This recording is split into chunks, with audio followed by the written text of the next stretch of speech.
nakikinig sa Target on Air. Target on Air. Eto, cambio muna tayo ng paksa. Di ba sabi ko sa inyo kanina, napakaraming nakasubaybay sa atin. Dyan sa Nueva Ecija, dyan po sa bayan po ng Cabiao, Nueva Ecija. May mga ilang televiewer tayo. Hindi pa ganong pamilyar dun sa mga municipality dyan sa Cabiao, Nueva Ecija, mga kaibigan. Kumbaga yung isang masipag na konsehal, may mga nakausap lang tayo na interesado sila na mapakinggan dito sa programa natin. Si konsehal ng Cabiao ng Nueva Ecija, si Kuya Kevin Rivera. Magandang hapon po, Konsi Kevin Rivera. Welcome po sa programang Target on Air. Kamusta na po kayo dyan sa bayan po ng Cabiao, Nueva Ecija? Ay, okay naman po dito at maayos naman po. Okay, Konsi, tayo napapakinggan po sa DCME Manila. At ano po yung pangunahing source of income ng inyong kababayan dyan sa bayan po ng Cabiao, Nueva Ecija? Dito po sa Cabiao, yung pong dito sa amin, dahil kami ay nasasakupan din po ng lalawigan ng Nueva Ecija, ang pangunahin po dito ang pinagkakabuhayan ay yung pagbubukid sa agrikultura. Pero dito po sa bayan ng Cabiao, dahil ang aming pong bayan ay paunlad na paunlad, marami na pong pumapasok ng mga negosyante dito, kaya nadadagdagan yung mga pwedeng trabaho na mapasok po ng aming mga mamamayan. Opo. At nito lamang po, kumbaga pinasinayaan po ninyo yung bagong alternative learning system building. Kayo nga magdetalye, Konsi? Opo. Karex, dito po kasi sa yung dito kasi sa bayan namin, dahil nung pong mga nakakaraang panahon, dahil nga po pagsasaka ang pangunahin pong pinagkakabuhayan ng mga tao dito, marami po sa aming mga mamamayan na nauna po dahil sa hirap din ng buhay ay mas minabuti pong magbukid. Ngunit marami din po sa kanila yung talagang nais pang makapag-aral, may pagpatuloy po. Yun nga lang, sa pagkakataon po kasi, hindi na po nila kaya yung papasok sa regular na eskwelahan. Kaya nung lumabas po yung ALS o yung Alternative Learning System, minabuti po natin, minungkahi ko sa aking ama, si Mayor Ardiat, na bigyan ng pansin at magtayo ng building para po dun sa programang iyon, para po mas lalong marami sa mga mamamayan namin yung maka-avail po ng programa at kanila pong maipagpatuloy yung kanilang naudlot po na pangarap. Apo. At Mayor, kumbaga napakagandang hakbang po na binibigyan niyo po ng halaga yung edukasyon, lalong-lalo na po yung pag-asa para po dun sa mga out-of-school youth po, Mayor. Yes po. Opo. At kasi po tayo naman, hindi naman po lingid sa kaalaman po ng mga taga-Cabiao. Tayo po kasi ay maituturing pa na nabibilang sa ng mga kabataan, Kaya po talaga yung binibigyan ko po talaga ng pansin yung mga out of school youth po natin. Kasi naniniwala po tayo na yung mga kabataan po natin mga pag-asa pa rin po talaga sila ng bayan. At meron din pong yung maayos po na materials recovery facility para po diyan sa pagpapasaayos po ng basura diyan sa bayan po ng Cabiao. Yes po. Actually po, yan ay naging programa ng aking ama din, yung Material Recovery Facility. At yan po ay ating pinagbubuti sapagkat isa po talaga sa pangunahing problema ng isang bayan, hindi lamang po dito sa Cabiao, kundi sa buong Pilipinas, yung pong ating mga basura. Kaya kung hindi po, sabi nga, masisegregate ng maayos yung mga basura natin,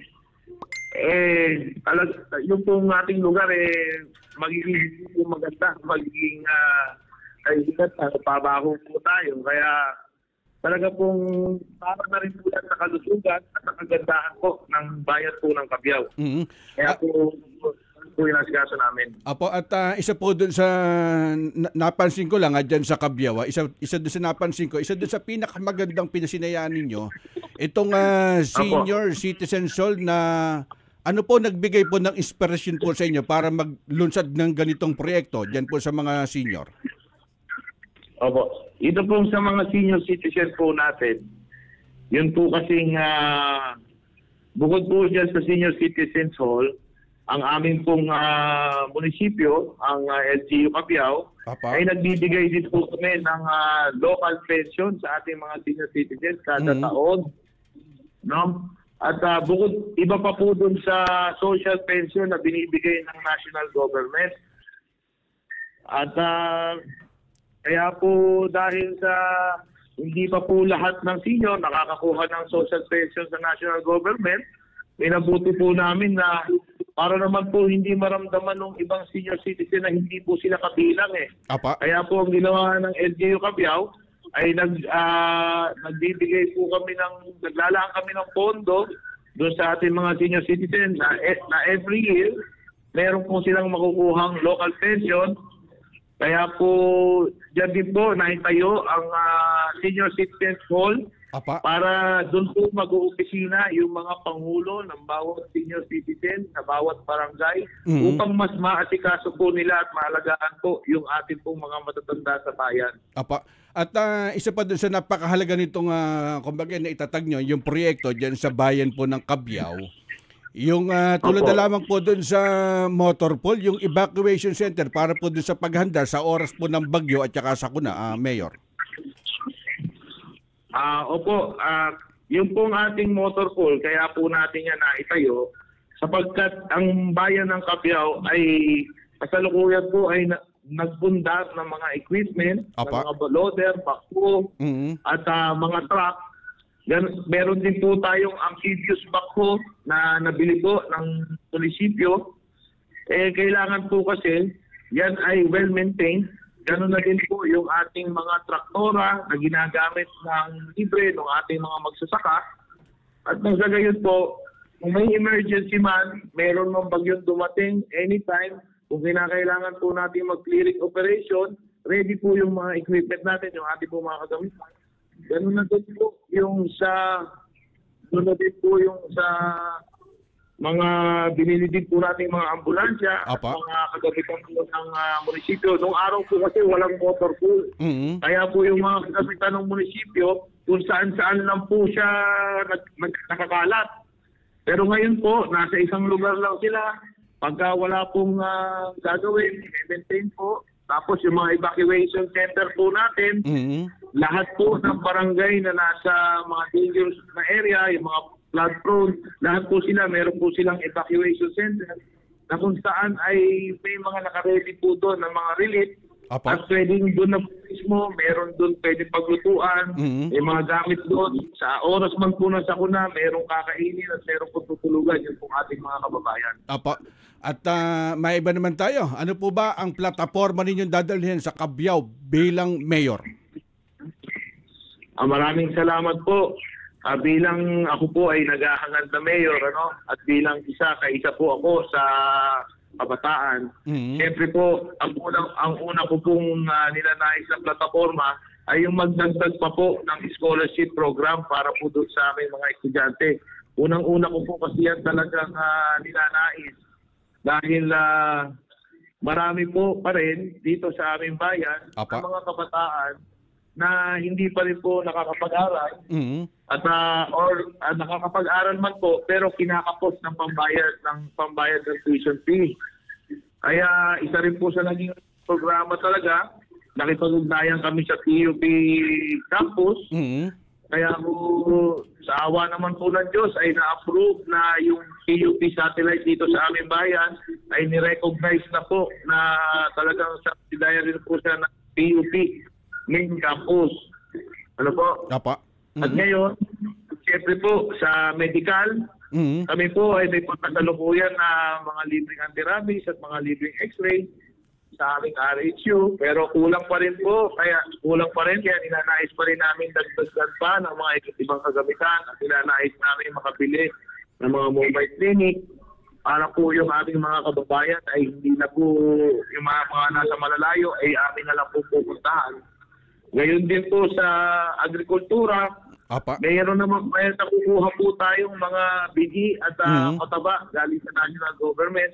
Yun nga lang po ay mayroong kaunting kakulangan. Kaya po ninanais po nating bumili pa ng mga pataba at bini upang lahat po ng aming mga magsasaka ay mabigyan na po namin. At siyempre po, lahat po ng programa at proyekto na nasimulan ng aking ama, si Mayor RBR, Apa. yun po ay nais kong ipagpatuloy sapagkat magaganda naman po yung kanyang mga nagawa. Ito lang, Consi Mayor, habol ko lang, may text lang dito. Sabi niya, Karex, baka naman pwede kami mag-request kay Kuya Kevin. Sana naman maayos yung lubak-lubak na daan papunta dito sa Tinukalan. Meron bang lugar na Tinukalan dyan sa Cabiao? Tinukalan po. Tinukalan, yes po. Opo, actually po, yan po ay yung karsada po ng Tinukalan sa may San Fernando Sur. Yan po ay na-request na po natin yan sa ating congressman, sa ating congressman Emem Pascual. Actually, meron po siya yung kaso inabutan lang po kasi ng election ban, kaya po nagkaroon po ng konting delay. Pero kung papansinin po ng ating mga kababayan, Apa. halos lahat po ng ating mga farm to market road ay mga naumpisa na pong semento, natapos na po yung iba. Kaya po kami po ay humihingi ng paumanhin at pag nagsusumamo na konting pag-intindi po sa ating mga kababayan at lahat po talaga ng ating pwedeng magawa ay gagawin po natin upang mas mapaunlad ang agrikultura dito po sa bayan ng Cabiao. Apo, at panghuli lang, Consi Mayor, sino po makakalaban nyo ngayon dyan sa Cabiao? Actually po, yung makakalaban ko po ay yung nakalaban din ng aking ama nung nakaraan. At muli po siyang lumalaban. Ako naman po ay ready naman po tayo sa mga nais po nating gawin dito po sa atin. Apa. Si Engineer Marcelo Santos, siya yung makakalaban nyo nung huling tinalo ni Mayor RBR. Tapos ito naman si Gloria Baby Conco, tatakbong Vice Mayor. Kalaban naman ni Vice Mayor RBR na Mayor ngayon. Yes po, opo. Bali, sa tingin nyo, ano yung pinaka-formula ng Rivera? Bakit kayo ang gustong ipalit sa kanya bilang Mayor?